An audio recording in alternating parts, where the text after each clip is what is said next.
Welcome back to the basement. My name is Bob. I want to talk today a little bit about first aid in the shop. And I want to begin by saying that I have no qualifications whatsoever to be talking about medical stuff. This is not intended as medical advice, and if you need medical attention, you should seek medical attention from a qualified provider. Call 911. Do whatever is appropriate for your situation. If you're curious what somebody like me does, I will tell you what I do, but don't do it at home. So the other day, yesterday in fact, I stuck this finger in that bandsaw. And it was an unpleasant experience. It was all my fault. Obviously, the saw didn't do anything to me. And it was one of them things where I impacted my finger into the saw. The blade caught the flesh pretty hard, tugged down, and did a what I would call a full through skin laceration. It didn't cut into my bone. It didn't cut into my muscle, but it did cut completely through the skin layer, such that I could pull the skin open and see down inside there. Classic case for needing stitches. Now, one of the last times I needed stitches, 3 or 4 years ago, I cut this thumb on a burr on a big 1/2-inch drilled hole. I snagged it on a burr and it lacerated it pretty deeply. And I went to a minute clinic. I know that it's really expensive to go to an ER. It was after hours on a weekend, so I couldn't go to my regular primary doctor. And so I went to a minute clinic thinking surely I would save some money.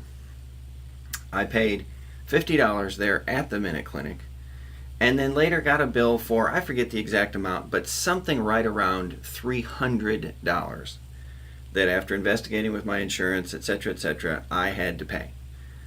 And I said to myself, there has got to be a better way to deal with a laceration without spending 350 US greenbacks.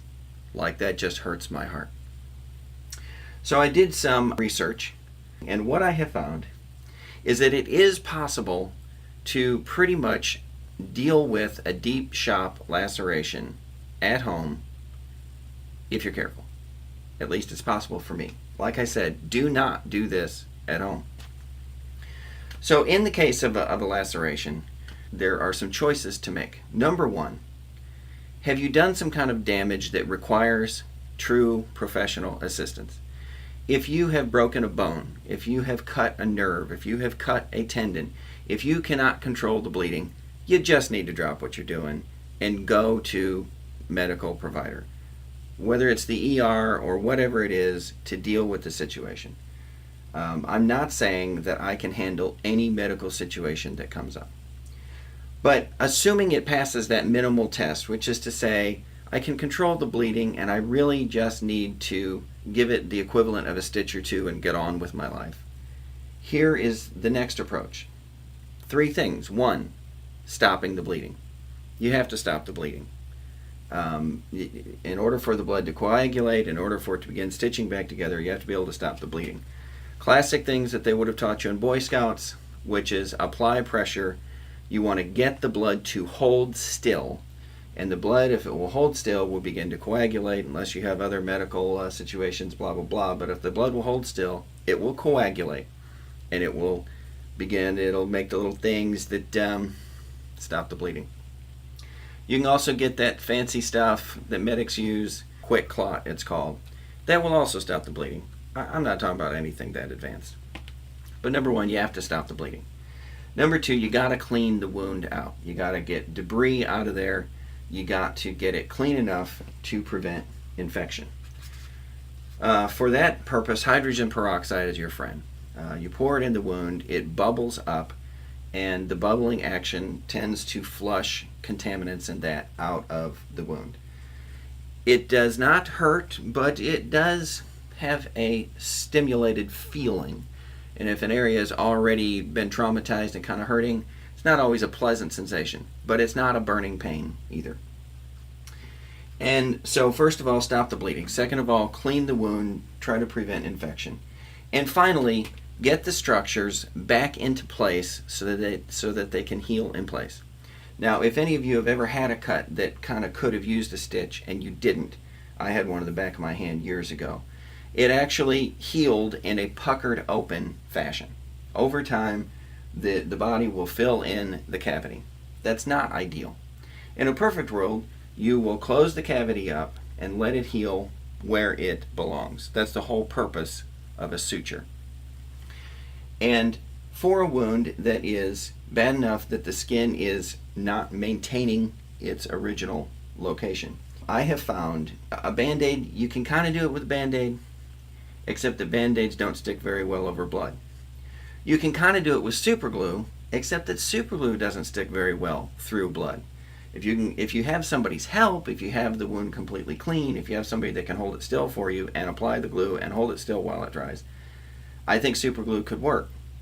But the times that I've tried super glue when I already have a bleeding situation, I can't get the thing to hold still and dry and do everything all at once. So for me, super glue has been useless. There again, trying to do it by myself. But what I have found that I can do by myself, I can use a 3M Steri-Strip. A 3M Steri-Strip is intended to be kind of a surface, a skin-mounted suture. However, there's a problem with 3M Steri-Strips, which is they don't stick very well through blood. And that's where this next product comes in. It's called Benzoin. Benzoin is a brown, sticky liquid.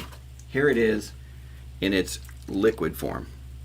I have it in my shop in liquid form and in these handy sealed swabs. If I were to open this up, you'd see a big Q-tip object come out that's soaked in benzoin. And benzoin, when you put it on the area, even if there is some blood present, it dries to this incredibly tacky surface.